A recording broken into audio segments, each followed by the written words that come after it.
maraykanku Israa'iil waxa uu ku taageeray inay qabsato jasiiradda Sinai balse waxay sidoo kale Israa'iil uga gudubtay kanaalka Suez oo waxay si qoto dheer u gashay gudaha Masar taageeradan tooska ah ee Maraykanka kadib dalalka Carabtu waxay ku jawaabeen hubkoodii ugu xoog badnaa iyagoo joojiyay shidaalkii ay siin jireen Maraykanka iyo xulafadiisa yaraantaas shidaalku waxa ay si xun u saameysay warshadaha gaadiidka iyo dhaqaalahooda guud ahaaneed si kastaba ha ahaatee Maraykanku waa uu sii waday taageerada uu siinayay Israa'iil qaramada midoobay ayaa soo faragelisay 22 Oktoobar 1973 waxayna soo jeedisay xabad joojin Masar iyo Suuriya waa ay aqbaleen balse Israa'iil way diiday markaas midowgii Soofiyeedka oo si adag u garab taagnaa Masar iyo Suuriya ayaa ka digay inuu diyaar u yahay inuu hub iyo ciidan u diro si uu u taageero Carabta arrintan ayaa cabsi gelisay Maraykanka waxa uu geliyay ciidamadiisa heegan sare si lama filaan ah dagaalkii waxa uu eekaaday inuu isu bedelayo isku dhac toos ah oo u dhaxeeya labada quwadood ee waaweyn taas oo sare u qaaday cabsi laga qabo dagaal caalami ah ugu dambeyn 25 Oktoobar qaramada midoobay ayaa mar kale ku baaqday xabad joojin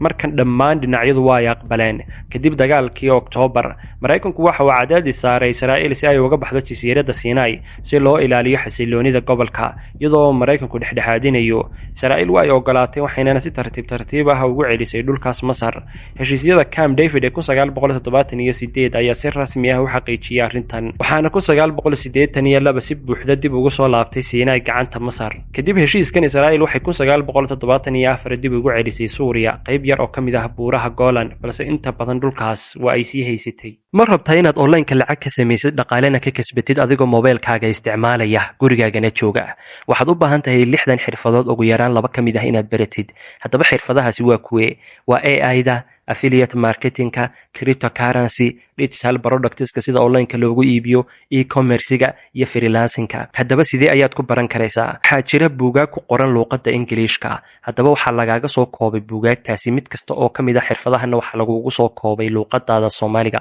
waxaad helaysaa buug si tafatiran kuugu sharaxaya AI-da affiliate-ka iyo xirfadaha kaleba buugaagtan waxaad ku heli karaysaa iyagoo PDF ah oo e-bookska mid kasta oo kamid ahna waxaad ku helaysaa $1 oo kaliya haddaba $1 ayaad xirfadaasi oo dhan ku dhamaysanaysaa oo aad ku baranaysaa sidoo kalena fikrad aad uga helaysaa kulana shaqo tagaysaa waxaad u baahan tahay kaliya inaad numberkan igala soo xidhiidhid waxaadna 6 buugba ku helaysaa $6 oo kaliya waxaad ku baran doontaa toolska muhiimka sida lacag looga sameeyo farsamooyin iyo tricks qarsoon sida aad uga shaqaysan karto meel kasta adiga oo jooga dhammaan waxay kugu diyaarsan yihiin iyagoo e-books ah oo PDF ah mobilkaaga ayaad ku helaysaa isla markana waad ku shaqo tagaysaa 6daas xirfadood marka aad fahantin sida dadka online-ka uga shaqaystaan